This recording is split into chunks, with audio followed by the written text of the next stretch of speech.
Connotation is defined as an idea or feeling which a word invokes for a person in addition to its literal or primary meaning. கொனட்டேஷன்னா என்ன அப்படின்னா ஒரு ஐடியாவும் ஃபீலிங்கும் அந்த words வந்து அந்த person மேலே இன்வொர்க்ஸ் பண்ணுது. அது லிட்ரலாக இருக்கலாம், அது ப்ரைமரி மீனிங்காக இருக்கலாம். The strict dictionary definition of a word is called its denotation. The feelings or emotion associated with feelings and எமோஷன்ஸும் இந்த டினோட்டேஷன்ஸில் இருக்கலாம். Example, fat and chubby have a common denotation.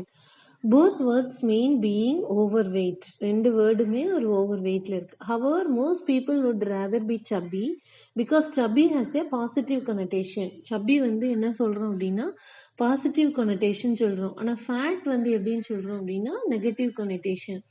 அதாவது இப்போ நீங்கள் ஒருத்தவங்களை பார்க்கிங்க அப்படின்னா அவங்க குண்டாக இருந்தாங்க அப்படின்னா யூஆர் லுக்கிங் ஃபேட் அப்படின்னு சொல்கிறத விட யூஆர் லுக்கிங் சப்பின்னு சொல்லி பாருங்க, அவங்க சிரிப்பாங்க. ஆனால் ஃபேட்டுன்னு சொன்னோடனே அவங்களுக்கு வந்து ஐயோ நம்ம ரொம்ப ஓவராக குண்டாக இருக்கோமே அப்படின்ற ஒரு நெகட்டிவ் தாட்ஸ் இருக்கும். அதாவது சப்பின்னு சொல்லி பாருங்க, ஆனால் அவங்களுக்கு ஸ்மைலிங்கில் ஓ நம்மளை சப்பின்னு சொல்கிறாங்களே அப்படின்ற மாதிரி இருக்கும். So when you are using the words to one person, நீங்கள் ஒருத்தங்கிட்ட வந்து ஒரு வேர்ட்ஸை யூஸ் பண்ணுறீங்க அப்படின்னா அது பாசிட்டிவ் வேர்டா நெகட்டிவ் வேர்டான்னு அவங்களுக்கு அவங்க ஃபேஸ் பண்ணுறது பொறுத்து நம்ம கரெக்டான வேர்டு அவங்ககிட்ட யூஸ் பண்ணணும். சரியா?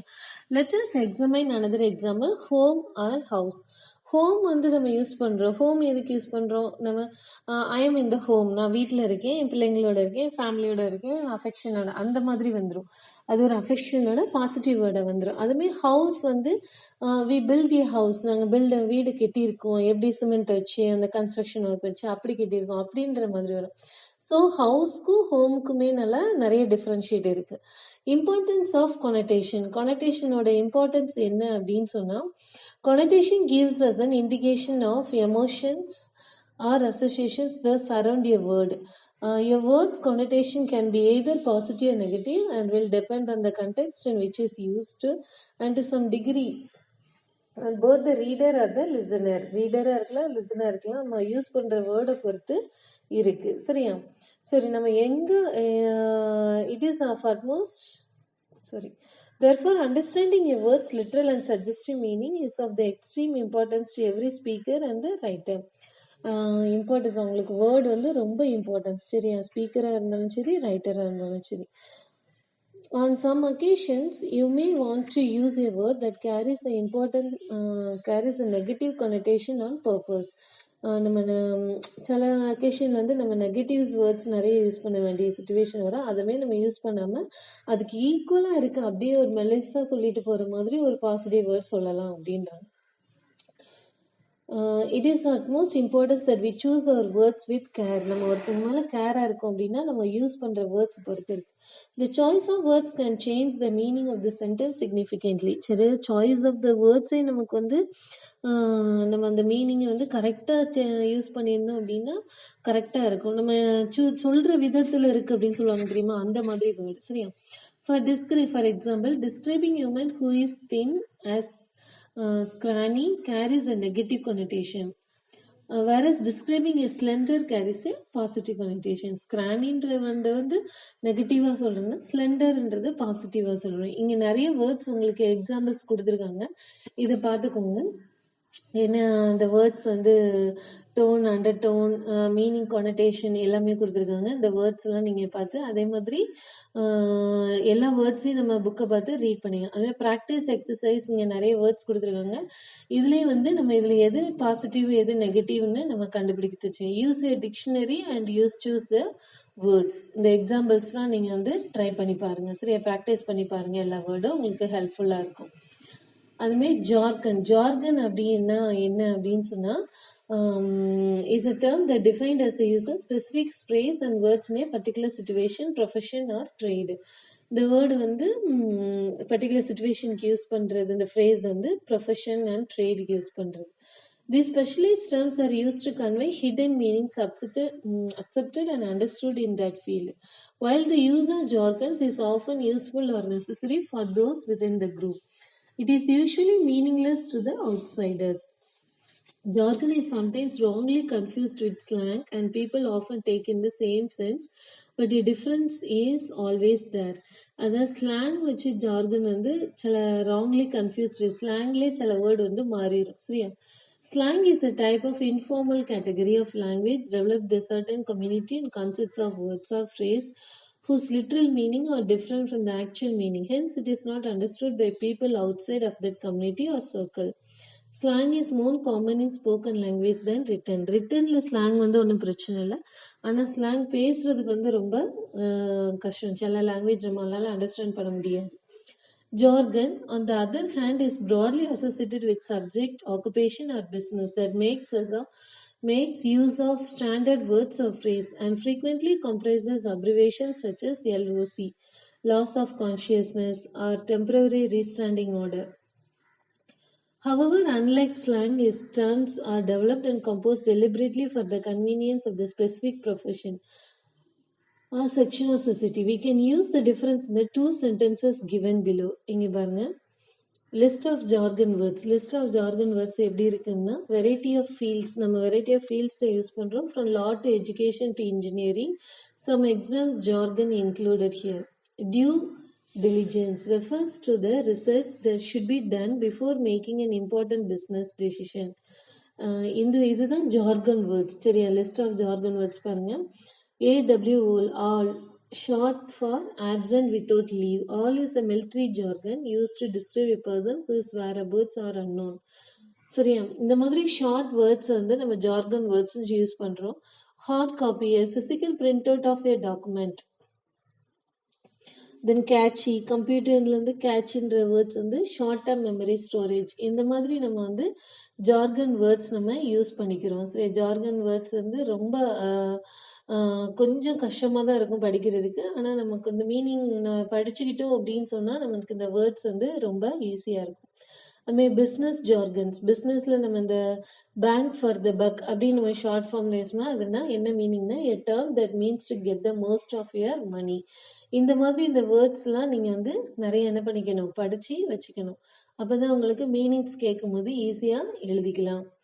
அது சினானியம்ஸ் ஆன்டனியம்ஸ். சினானியம்ஸ் ஆன்டனியம்ஸ்னா நம்ம ஸ்கூல்லேருந்தே படிச்சிருப்போம். சினானியம்ஸ் ஆன்டனியம்ஸ் வந்து சினானியம்ஸ்னா மீனிங்ஸ், ஆன்டனியம்ஸ்னா ஆப்போசிட். சரியா, சினானியம்ஸ்னா நிறைய வேர்ட்ஸ் நம்ம படிச்சிருப்போம், அதுக்குள்ள மீனிங் வந்து நம்ம தெரிஞ்சுக்கணும். Take the words cost, charge and ஃபீ. அதாவது ஒரு வேர்டு எடுத்துக்கோங்க, காஸ்ட்டும், காஸ்ட்னாலும் சார்ஜ்னாலும் ஃபீனாலும் இது எல்லாமே எப்படி வருது அப்படின்னா, all are use to describe money. இது எல்லாத்தையுமே மணியை தான் டிஸ்கிரைப் பண்ணுது. Cost is defined as the amount of money. சரியா, காஸ்ட் வந்து எப்படி டிஸ்கிரைப் பண்ணுதுன்னா, amount of money that you need to buy, make or do something. இந்த காஸ்ட்டுக்கு. சரியா, சார்ஜ், ஹவு மச் சார்ஜர் எவ்வளோ சார்ஜ் இருக்குன்னு, how much I have to pay the fees. இந்த மூணுக்குமே ஆனால் எல்லாமே அமௌண்ட்டை தான் வந்து டிஸ்கிரைப் பண்ணுது. சரியா,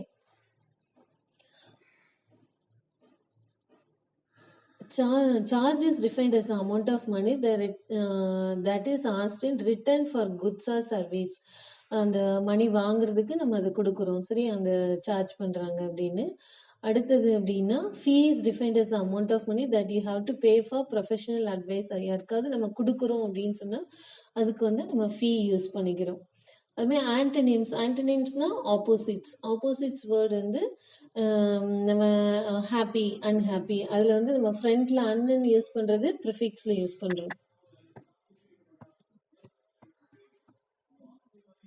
ஆன்டனிம்ஸ் வேர்டு வந்து நிறைய வந்து நம்ம ப்ரிஃபிக்ஸ், அஃபிக்ஸ் வேர்டு யூஸ் பண்ணி எழுதுறோம். சிலது வந்து நம்ம அந்த வேர்டு யூஸ் பண்ணாமையே நம்ம எழுதுறோம். சரியா, so advantages of knowing synonyms ஆன்டனிம்ஸ்னா என்ன அப்படின்னா,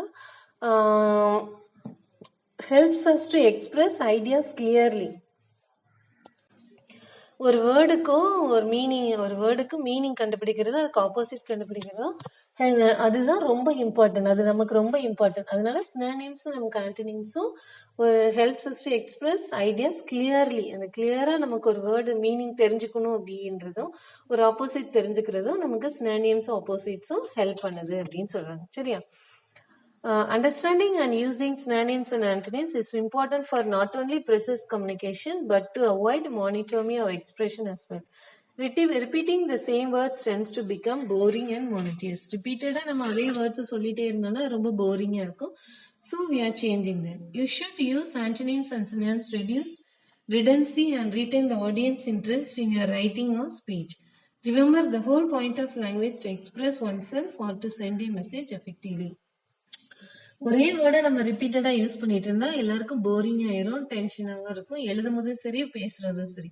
அதுக்கு நமக்கு இந்த சினானியம்ஸ் வந்து நமக்கு ரொம்ப உதவியா இருக்கு அப்படின்னு சொல்றாங்க. அதெல்லாம் அவாய்ட் பண்ண நம்ம கரெக்டான வேர்ட் சூஸ் பண்ணி எழுதுறதுக்கு இது ரொம்ப செய்யுது அப்படின்னு. இங்க நிறைய வேர்ட்ஸ் உங்களுக்கு வேர்டு கொடுத்துருக்காங்க. அதுக்கு சினானியம்ஸ், ஆன்டனியம்ஸ் நமக்கு நிறைய கொடுத்துருக்காங்க. இதுலயும் நம்ம வேர்டு வந்து அது வேர்பா, நவுனா அந்த மாதிரியும் கேட்கலாம். உங்களுக்கு நிறைய சினானியம்ஸ் வந்து எப்படி கேட்பாங்க அப்படின்னா, ஒரு கொஸ்டின் கொடுத்துருவாங்க, அதுக்கு 4 ஆப்ஷன்ஸும் கொடுத்துருவாங்க. அந்த ஆப்ஷன்ஸ் கண்டுபிடிச்சு நம்ம அக்யூரேட்டா எந்த மீனிங் கரெக்டா இருக்கோ அந்த மீனிங் தான் நம்ம என்ன பண்ணணும், எழுதணும். சரியா? நிறைய எக்ஸசைஸும் கொடுத்துருக்காங்க.